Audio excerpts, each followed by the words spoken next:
was slightly conservative with the brakes. He got it pulled up. He made the apex. He's in the fence hard. Absolutely out of control through the left hand of the S's and in the fence hard for David Reynolds. You're right, buddy. You're right, mate. He was on the radio. He would be Mate, filthy. I'm fine. I just like had a massive shot. He caught the curb. No, all good, mate. So disappointing. All good, mate. So Richard Holway on the radio to him. It's all good, mate. But he's so angry with himself. This is a bloke who's won this race, had that infamous incident with the dehydration a few years ago as well. I don't know what happened. He just lost the rear and then just continued on. So his own words, just so apologetic for what's gone on there. So they've thrown a red flag. Now the other thing, there'll also be stories here, and the gang in the lane will get on top of this. There'll be people that were in the middle of laps that are now going to have to recycle through the whole process. So David Reynolds is okay, which is good. Let's check out the replay and understand what's gone on here. So he sat it up very high and wide. He's gone all the way back to the left side of the road, over the top of the hill, and it's got crossed up here on the top of the curb. Gone. And that's going to be a big job to fix. Yep. And he just had oversteer moment at the right-hand piece, which then made the left hand tighter. He got across the inside curb a little bit, then it lost rear grip, rotated between the left-hander and the right-hander approaching the dipper, and then made heavy contact with that left-hand side fence. Now, he was only 1/100th slower than the fastest first sector at this point, so he was absolutely pressing on. So you see there, it's just slightly wide. He catches that inside curb and he was just trying to gather it up. So he had a tank slapper from the top of the hill, and then that obviously culminates then in not being able to regain control of the car. Warren Luff, his co-driver. Oh, no, we've got trouble at the top of the hill for Percat. And trouble at the top of the hill with the Shell V-Power Racing entry for Davison. And a red flag catastrophe at the back end of quali. What a disaster. But it was also, Neil, it was less than 50 metres for Feeney to get across there. So as Nick Percat goes over to check on Will Davison to make sure that he's okay, and we'll keep you up to speed as to how this incident has occurred. It has been a massive shunt just down from where David Reynolds went in the fence. He's winded bad. He's winded badly for sure. Wow, what a conclusion to Boost Mobile qualifying. Honestly, that intensity is off scale. Matt Payne, provisional pole celebrations inside the Penrite Racing Garage, but anxious people inside the Shell V-Power Racing Garage. Will's out of the car. Monstrous damage, unfortunately, to those cars.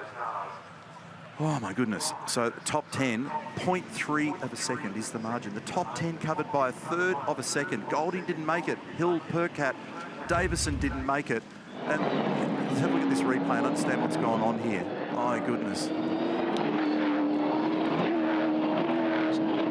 Oh, he got wide on that jump that we spoke about. Yep, that's so exactly what happened. Yeah, yep. you called it a bit earlier. So Will Davison's just sidestepped there. He's arrived a bit too quick with it crossed up. Yep. That's flicked him into the wall. But what's the Nick Percat story? Oh, man, that is damage. Big time. Oh. Remember I talked about how they're at the grip limited edge? That's a vivid indication. Wow. But I can't work out how Nick's got involved here. Maybe he did the same thing. That's hurt him.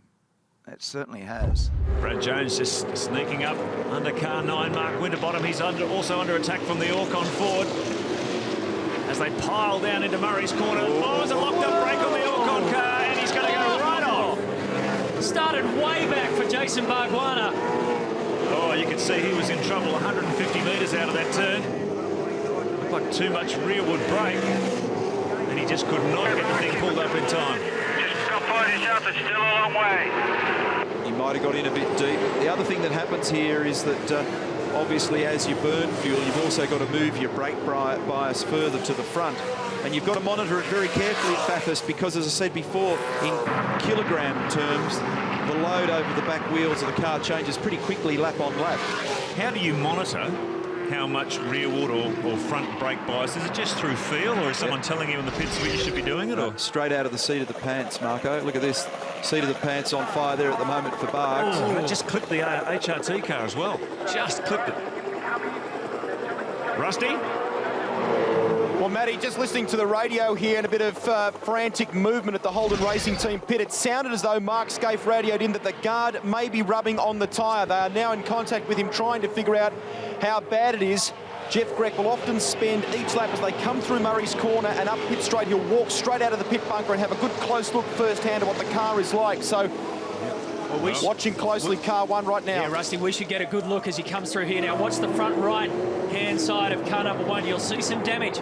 Look at it. Saw him just clip the Orcon forward. There is no smoke coming off it, mate. It looks fine on TV.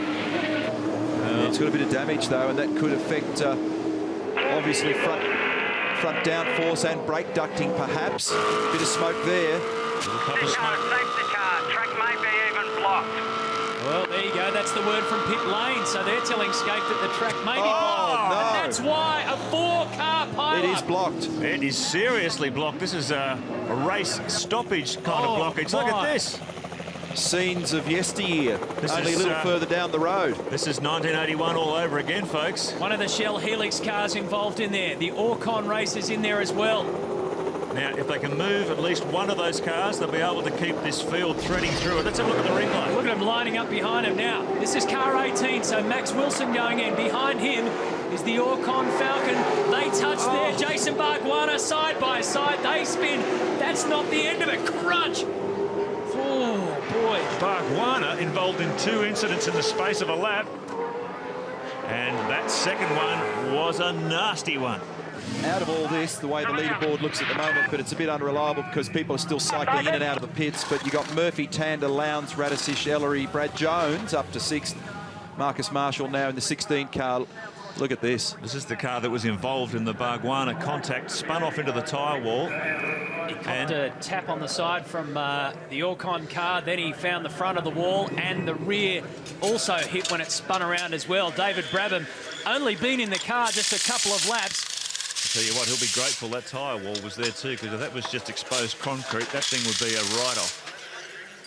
Look at the damage to the driver's mirror there. The Shell team will call over it and make sure everything is basically sound. Brabham's been doing so well this year in the American Le Mans Series. Degrees. The steering is at 90 degrees. It's David on the radio. So it's got huge bent steering arm problem. He did a brilliant job this year at Le Mans driving for Bentley.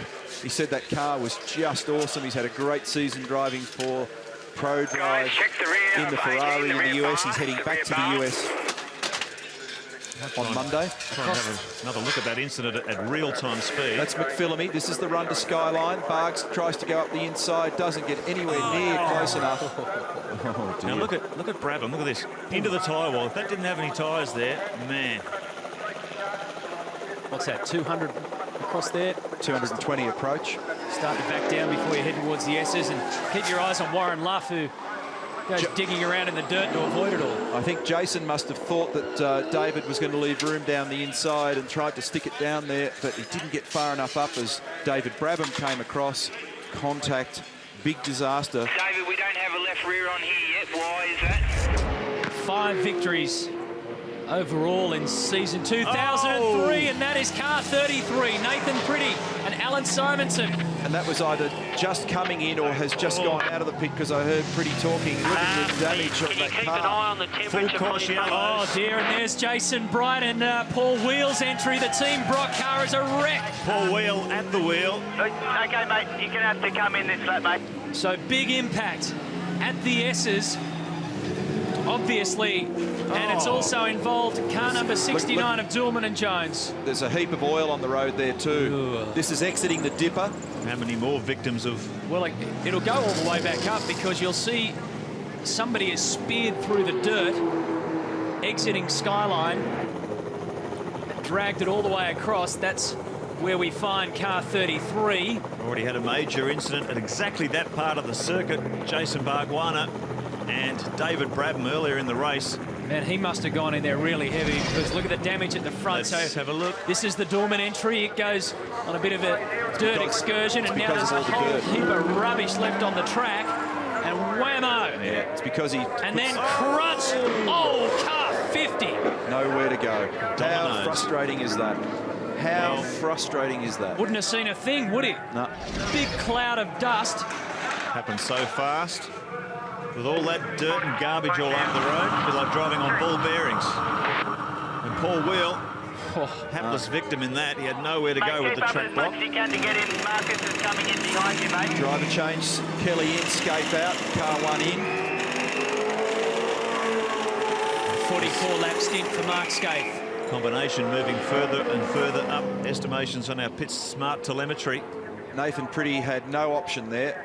He's just come around the corner, and from a grippy tarmac surface, all of a sudden he's found himself in the middle of the Bathurst rally with that much dirt on the road. 1,000 odd trouble for Paul Radicic at the bottom of the S's. He's in a whole world of pain.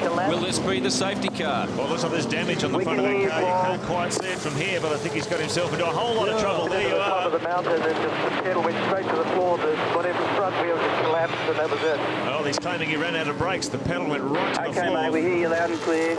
Meanwhile, Very there's a sorry. Hop out as soon as you can and get safe, please. There's a Behind the wall. crucial pit stop going on for the Brad Jones Aussie Mail Ford Falcon, our race leader up until that stage. 28 seconds now, they're going to have to stop him. Oh, he was just about fired out, but they stopped him. We understand that the safety car is coming out. Mark Scaife is coming in. That makes it a genius stop, though, for the Aussie Mail Falcon. It certainly does. HRT following suit. Now, Paul Radicic has to extricate himself from the car number 17 as the other traffic makes it away round.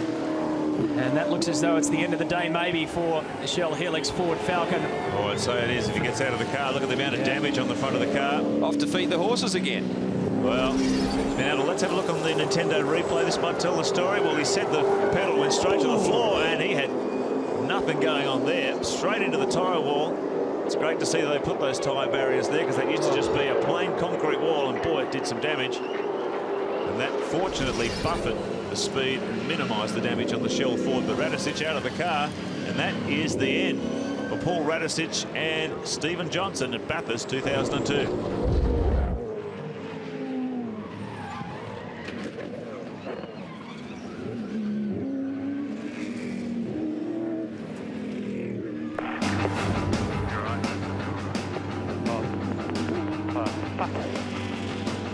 Big change of complexion in this race. James Courtney has been picking his way through slower cars to attack Cameron McConville, but there has been a major problem with McConville. Courtney did amazingly well to avoid this problem. Back to Lee and Neil to clean it up. Yeah, day is done, isn't it? Day is done for Cameron McConville and Greg Murphy in the super cheap car. That was a big impact, and Greg is watching like we are. I think there might have been something on the road there. He was on the radio the preceding lap talking about having a big lockup, and I wonder whether he had another issue. He's trying to grab reverse. I think the car's still running. That was a very big impact up in the Skyline area, and we could hear the tyres squeal in the background. They are going to deploy the safety car. He's trying here, Neil. Yeah, very difficult sometimes without rocking the car to get it in reverse. He has got it moving now. Good on him. Well done. And the number 50 car, incidentally, is also in the pit lane, so the sister car of Nathan Pretty. And they spring to life at Super Cheap Auto. A lot of damage, though. And there's going to be debris all over the road up there. It was a massive hit. And another safety car. We go to 8 now. 8th caution period of the day. I wonder whether there was oil up there. Zinger replay. This is James chasing Cam in the foreground. And then listen. Whoa. Smack that wall on the outside, just past Skyline very aggressively. Good job, James Courtney, too. Yeah, just missed. Did he flat spot a tyre, though, in the avoiding manoeuvre? That the safety car will be deployed. We've got trouble here also for car number 2 late in the game. Bryce Forward has put some damage on the Mobil 1 Middy's entry. So all of a sudden, things erupt with 9 to go. Is this a game changer? And this is what happened to Forward at the same time. Bang! Smacks the concrete wall at the S's on the run to the dipper off the top of Skyline. Here's the replay again. Now, what triggered this, Mark?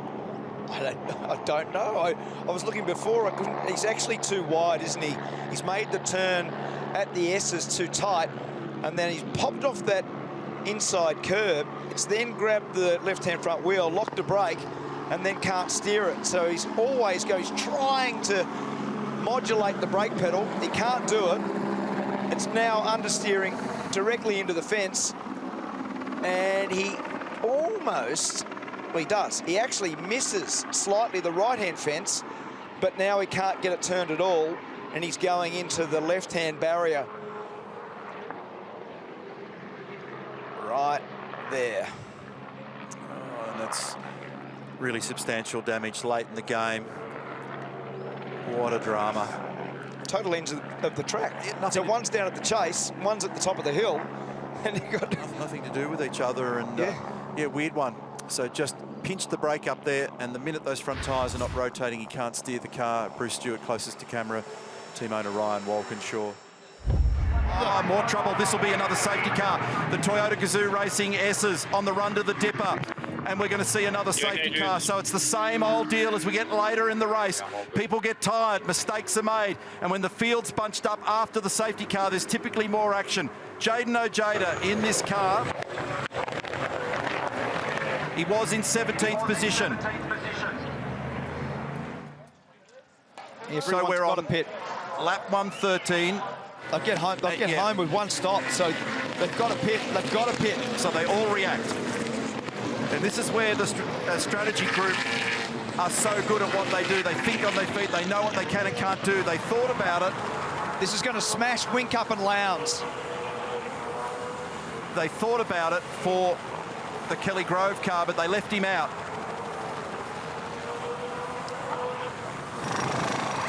So just explain that, Mark, smashing them.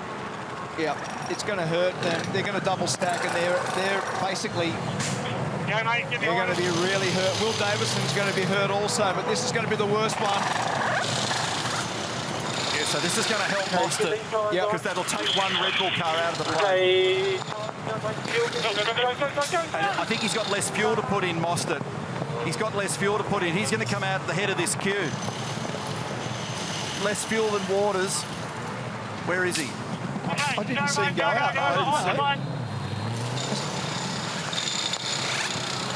I actually didn't see where he went out. Neither did I. But Mostert should be first because of the fuel. So the Kelly Grove cars stayed out, Reynolds and Heimgartner. I think Frosty may have stayed out as well. But I didn't spot, there he is there. So, they had less fuel to stick in that thing, and that gave them a stationary advantage. And that's what we've been talking about in this strategy play late in the game, just because of where they took their earlier stop. But it does help Red Bull Ampol Racing. It does help them because a lot of that's gone away now. Where they were in terms of strategy was going to be 5th or 6th. Oh, contact. This really helps Red Bull massively. It does. No, sorry. Only Van Gisbergen and Tander. Well, yeah. It doesn't help Whincup. No, because he's taken some pain there. Yeah. And that's what happened up the top of the hill. So because of what happened down the bottom, we've taken our eye off this unfortunate moment for Ojeda. And he's made pretty heavy contact. That's the second year that I think the Matt Stone cars have found themselves in the wall up there at the back end of the race late in the game. So this is the replay. Here's Mostert driving by everybody. Remember, he had to stop for less time. Look at this for a mess. Cars everywhere.